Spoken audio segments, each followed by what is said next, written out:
up. There you go.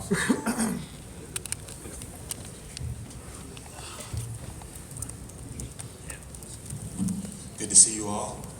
Mr. Jones, how are you today? Doing well. Actually, a little under the weather. Like a stomach bug or something going on right now, but That's not good. I'm sorry to hear that. yeah, I'll be alright. Can you tell me, is it a little bit bittersweet being here, having the UFC be here in Buffalo, not far from where you grew up, and knowing that you can't fight on a card here in New York yet? No, I wouldn't say it's bittersweet. It's just sweet. It's good to be here. Glad to be here in Buffalo, upstate New York. Got plans on going to visit my parents after this and stuff like that. Just being here around the New York State fan base is great. The energy's been great. The love has been awesome. Just glad to be here. You had a lot to do with the push, in past years of getting here to New York, and all of a sudden, I mean, she's there in New York like, what, 4 or 5 times in the past 4 or 5 months already? Yeah, there's been a lot of activity here in New York. It's great to see. I knew this day would come eventually, and now we're here. As you start to creep a little bit closer to being reinstated, can you kind of clue us in on how you've been handling the time off and sort of the anticipation of being able to get back in there in the next 4 months or so? Yeah, the time off has been great. I think you don't really appreciate what you have until you don't have it anymore. So this last year has given me a lot of time to just realize how great my life was, how bad I want it back. So yeah, I've spent a lot of time just with my family and just training, doing a whole bunch of jiu-jitsu and wrestling, and I feel great. I feel well preserved, well rested, and ready to get back to kicking ass. At this point, do you expect to come back to a title shot right away, or is it just going to be whatever Dana and those guys want as you hit the end of June, beginning of July? Yeah, I have no expectations right now. I haven't really spoken to the UFC about any possible fights or matchups. I'm just doing my part by just remaining ready to go, pretty much. And then finally, will you be there on Saturday night watching Cage Side? And then have you thought through about what that'll feel like to watch those guys fighting for the belt that you once had? And is that going to be a weird moment for you? Is it going to make you hungry? How is that going to make you feel? I will be there Saturday night, front and center, watching the fight, and I haven't really thought about how I'll feel. I'm sure I'll be pumped up afterwards and just majorly motivated and inspired to get back in the gym and get back, what's mine. John, do you hear DC's comment yesterday when he said you're not welcome back into his octagon if you show up there tomorrow? I've heard about it. I haven't seen it for myself. I think he said something like, if I came into the octagon, it won't be pretty or something like that. I should just see what he meant by that. Maybe go in there. But yeah, I have no intentions on going in there harassing the guy. I want him to enjoy his moment, his last moments with the belt. Hey John, being in Buffalo, were you able to check in any of the sites, take care of the famous chicken wings or anything like that? That's funny. I have been eating a lot of chicken since I've been here. A lot of barbecue chicken and stuff like that. I haven't really got to see any sites though. We went to the mall last night, did some shopping with my fiance, and I may be going to see Niagara Falls here within the next day or so. Final question is, which fights are you looking forward to the most, other than DC level? Any other fights you're most interested in? Gegard and Chris Weidman, that's going to be great to see. Just a great contrast of styles and two very experienced fighters. That's really exciting. That's probably the Hey Jones, fight I'm most excited to see. Yeah. any comments about the weird waiting in the morning? About the weigh-in? Yeah. Yeah, man, that was absolutely nuts. I couldn't believe what I was witnessing. I mean, I watched the guy. If you focus on his hands, you can see him looking down and balancing out his weight just right to make 205. It's what a clever trick. Pretty dishonest of him. The crazy thing is that it was allowed to happen. I mean, I would imagine there has to be some type of commission or something to go back and see this blatant foul play and address it. No one's addressed it. They just completely got away with doing one of the dirtiest things I've seen in sports. So, yeah. DC said yesterday that he doesn't buy your defense that you made in terms of why you failed the drug test and branded you a cheater. Are you worried that could be something that hangs over your head throughout your career, or do you think that's just his opinion? I think it's his opinion. I think deep down he knows that I didn't cheat. Same with, I think Jimmy Malinois just recently came out and said that I was a cheater as well. Which I am not. I am not. I've never cheated this sport. Every ounce of my success has been, hard work, dedication, focus, and a lot of God's grace. So, yeah, I've never cheated the sport. I'm not worried about it following me forever because I believe that the fans see what happened in the situation, and for people who aren't aware of the situation, it's well documented. Exactly how it happened, and we're dealing with some really smart people with USADA and their lawyers and things like that,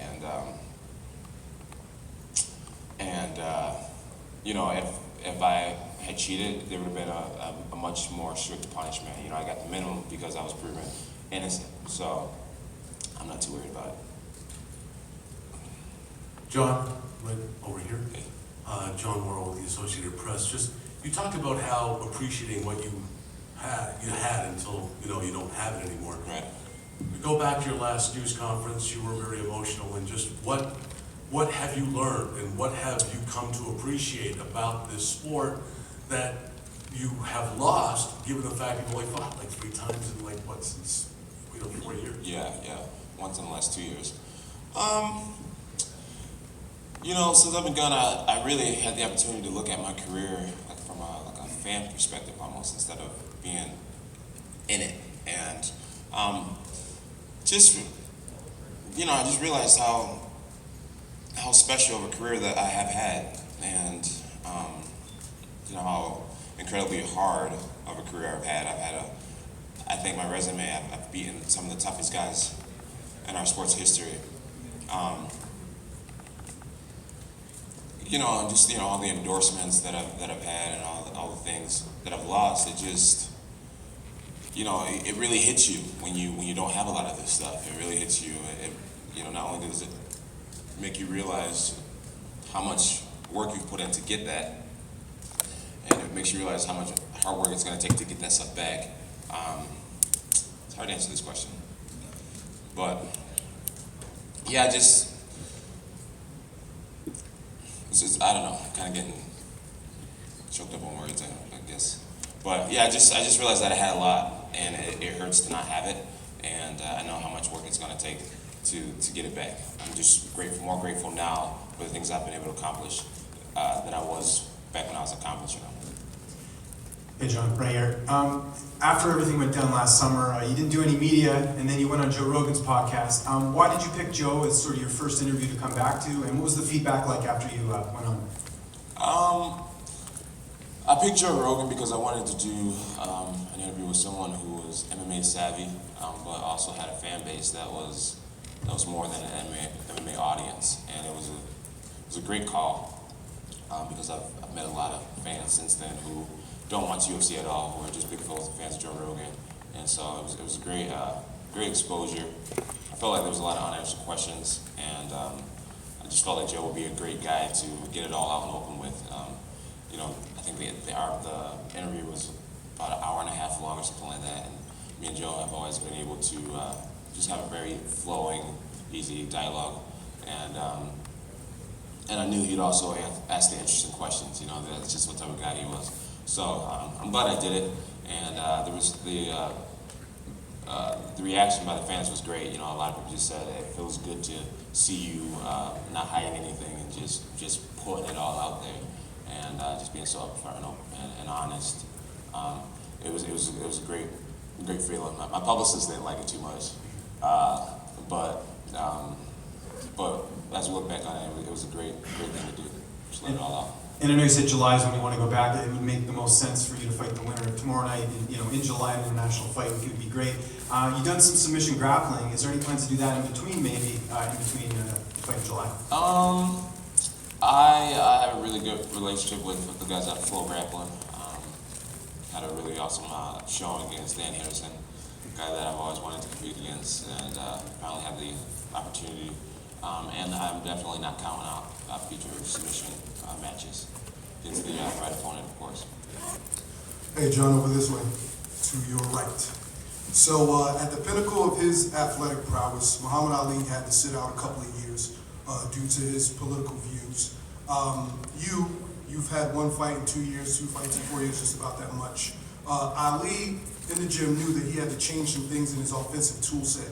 Has there been anything in the gym that you feel that you have to change because you've been away for so long? No, I think everything happens for a reason,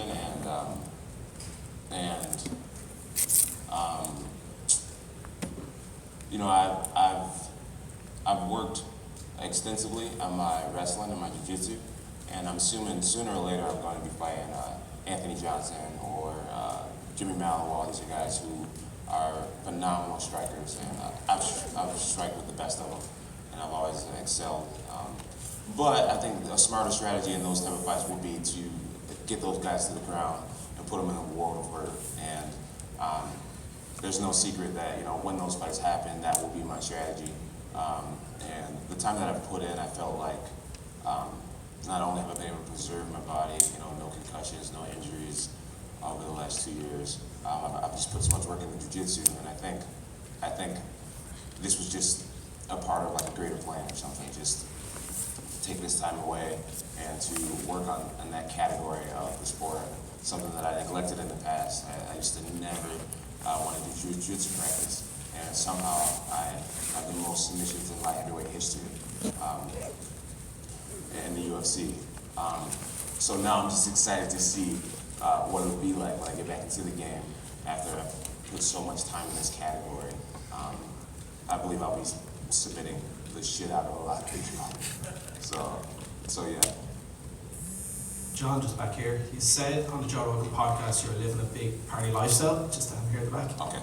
And now that obviously everything has changed for you, like what has been the biggest change in your life over the last 12 to 24 months now that everything that came to the fray, now that you're trying to change, everything's... Yeah, the biggest changes in my life, just awareness, just my awareness. I used to do a lot of dumb shit, a lot, and I just took so much for granted.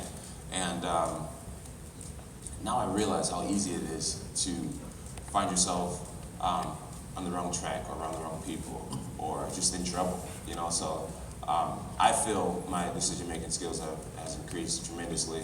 I do a lot more thinking before I act out decisions. So I just feel like I've matured a lot and just a lot more aware of who I am too. Like I just can't afford to do shit. People love to hear some Jon Jones drama, and I'm just done giving it to people. And then you just said there, in terms of your next opponent, you kind of mentioned Jimmy Manuel, you mentioned Johnson, but you haven't mentioned Cormier. If Cormier does lose on Saturday night, do you still feel like you've unfinished business with him? I really don't feel like I have unfinished business with Cormier. I think I have unfinished business with Anthony Johnson. We've had quite a few fights that fell through. But Daniel Cormier, I beat him fair and square. I'm the only guy to ever beat him. And so if anyone has unfinished business, I feel like he has unfinished business with me. But Daniel is no greater than any other person that I've defeated. He's just so happened to be undefeated outside of myself. But to me, the guy who beat him, I look at him like he's Stephen Bonner or whoever else I've beaten in the past. John, to go off what you kind of said there a few answers ago, you're talking about how you've changed and you've matured a lot. These are things you've kind of said in the past as well. I believe you talked a lot about this when I came and saw you in Albuquerque before 197. Why should fans really put their trust and their faith back in you again at this point after they've kind of been burned so many times in the past? Well, I believe that trust is trust and faith is something that should be earned, and I feel as if people don't want to believe that I've matured a lot, then they don't have to, and it's up to me to earn that trust, and just through my actions. I think time will be the judge. And you mentioned not having unfinished business with Rumble there. You've said in the past that you viewed him as a knight with a sharp sword but no shield. Is that? Yeah, that's a. I like that. Is that how you still view him? I mean, it's been a little while since you gave that quote on. Yeah, I just feel like he's a very one-dimensional fighter. Obviously, he has that wrestling base, and once a wrestler, always a wrestler. But I think he's pretty much fallen in love with his striking and his power. And I think in order to beat a guy like me, you really have to have the whole game down. Your jiu-jitsu, your takedown defense, your takedowns, the whole shebang. And I just don't feel like he's that fighter. He's extremely talented with God-given knockout power. He has a great kickboxing coach, but this sport is mixed martial arts, and I feel like I'm truly the greatest mixed martial artist who's ever walked this planet. Do I think he beats DC? I think he has a very strong chance to do it. He punches chance, but if I were to bet, I would put my money on Daniel Cormier just because of the last performance, and it boils right down to what I was just saying about it being, you gotta have the total package to be, people at a certain level in the sport. DC is closer to that level of having that perfect, complete game. So I think Anthony has a great chance, but if I had to bet, I would definitely go with Daniel Cormier. Take two more questions for Hey, Jon. question for Jon over here. How are you, Jon? Great, Ariel. Good Good to see you again. Yeah. Could you go back to your first answer, if you can? You said it's sweet, not bittersweet. Yeah. How is that possible? Because you've talked about wanting to fight here more so than MSG. This Yeah. is what you always wanted. So why would it be sweet to be here and not be able to fight? It's great to not have the pressure of fighting, Okay. just to be here as a fan. It's very rare that I get to just come to an event and, sit there and, just enjoy the show as a fan. So it's great to be close to home. And I know that my future is very bright. I have a lot of time ahead of me. And so there'll be many more opportunities to fight in New York State. Being at Madison Square Garden would have been bittersweet because that's an absolute dream that I missed out on. But being here it's fine. I'm cool with it. I've been thinking fighting in New York State. The taxes are what is it, like 9% or some shit? It's high. It's high. Yeah. So I'll definitely do it at some point for the fans, but I don't want to be a guy who's like always fighting here because of 9% on every million that's a lot of money. So. And you also said that you feel like you were proven innocent, that you are not a cheater. Absolutely. I don't mean to be a stickler, but according to USADA, that was the maximum punishment that you was it? received. Oh, okay. So they would say that wasn't the case. Okay. Do you feel like that? Do you feel like there's now this label on you because in the past you've always talked about no steroids, you're clean. You did an interview for the documentary, and yet they're refuting your claim. So right. So what USADA told me was that I am guilty of not going through the proper steps to prevent the whole situation from happening. That was the only thing I was guilty of. I had the estrogen blocker in my system. There was never any steroids ever found in my system. My testosterone levels have never fluctuated. So if someone wants to call me a steroid user, that is 1,000% false. The word steroids have never been found in my system. I was guilty of having an estrogen blocker in my system. And we found the exact pill that the estrogen blockers came from. USADA themselves tested the pills, and they found that it was a tainted supplement. These are 1,000% facts. So I don't feel like I'll be labeled as a steroid user throughout my career because, quite frankly, I've never had steroids in my system. I am guilty of having an estrogen blocker in my system, which is not performance enhancing at all. I've been like really outspoken about being against steroids. I certainly don't look like a guy who would be taking steroids. I'm not overly muscular or anything crazy like that. I'm not a guy who wins my fight because I have brutal knockout power or like this crazy strength. I actually haven't finished anyone forever, and I win my fights with wit and intelligence and skill. Not like beastly power. So.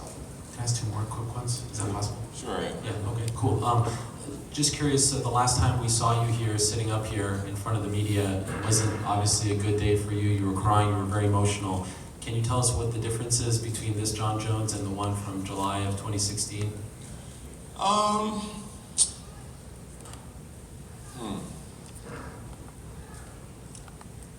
The biggest difference, just more awareness.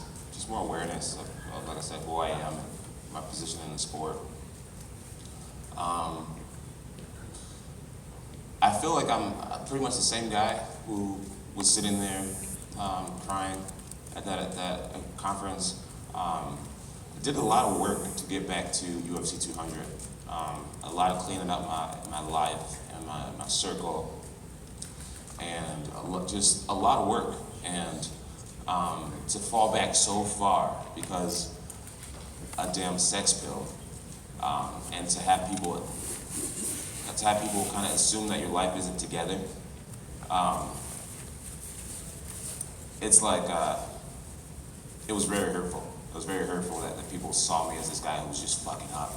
The truth of the matter is, I've had my life pretty together for about the last 2 years. Ever since that hit and run, a lot changed in my life. And if I hadn't have taken that sex pill, right now I would be looked at as a person who I would be the champion again. Currently, the belt would be right here, and I would have won that UFC 200, and people would have been already saying, "Wow, it's so great to see the way Jon changed his life around, and he's doing the right things, and he's becoming a man in front of our eyes." But instead, that one damn pill makes people think, I still don't have the belt right now. I've fought once in 2 years, and people, the consensus is that, I'm this guy who can't get his shit together. But I feel like my shit's been together for quite a long time, and I'm just excited to let the belt be a reflection of how I've got my life back together. Okay, and last one. Daniel said yesterday that you should be embarrassed to be here, that he would never come. It's the stupidest shit I've ever heard. What's your response to that? I haven't been out. I haven't been to a UFC event throughout my whole suspension. I barely tweet or Facebook or do anything on social media. So he's saying like, okay, now you finally come out and you should be hiding from people. I feel like I haven't been hiding, but I've been living my life, instead of being a professional athlete, I've just been being a father and a fiance and living my own private life. It's like, you just want me to hide forever. It was just some of the dumbest shit I've ever heard, really. I think he's just really upset that I'm here. And you're kind of still in some of his spotlight, but that definitely wasn't my intention. My intention was to come here and watch two guys that I'm going to end up fighting. But yeah, he hates me. He hates me, that's safe to say. I know him a lot, and it definitely works to my advantage to be so deep in this guy's head. Hey Jon, good to see you. Hey, good to see you too. Right before UFC 200, did they call you up to inform you that you failed a drug test? Yeah. You've been talking about this damn sex pill. Did you have an inclination? Was there like any feeling in the pit of your stomach that you're like, yeah, did it even cross your mind that could have been what it was? No. I have been in the UFC for many years, many years, and I have taken sex pills several times throughout my adult life. Highly recommend it, guys. Fucking great. Anyways, never failed a drug test. Never once failed a drug test. I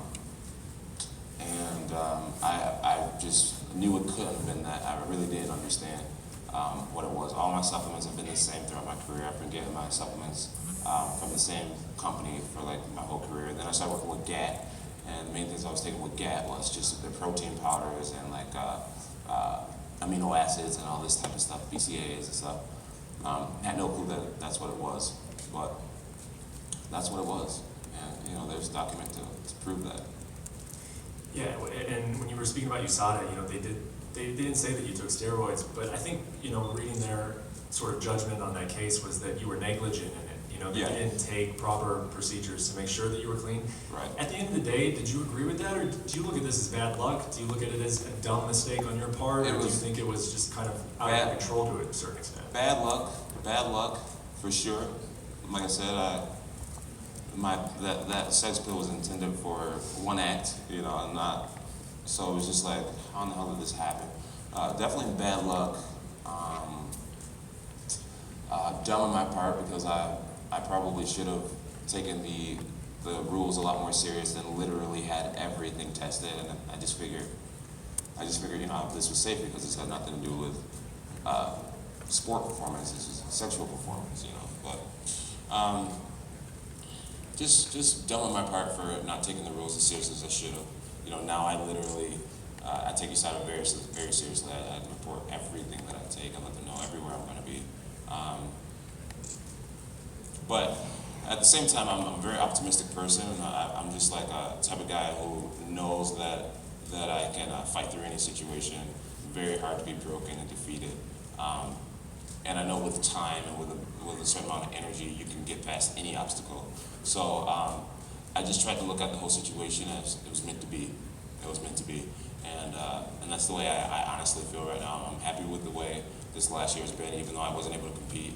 I've just been able to, like I said, spend time with my family, focus on my life, my mental, physical, health, spirituality, my game, preserve my body, no concussions, and, just become better. So, Daniel Cormier has all these injuries, and, these guys are sparring hard and doing whatever they're doing. I've just been chilling out, taking care of myself. So I'm still the youngest guy in the division. That's in the top 10. And that should be a scary thought for a lot of these guys, how preserved I am and how hungry and rejuvenated I am. Thanks, John. Cool. Guys, thank you so much for your interest being here. Yeah, that's it. Okay, cool. God bless you.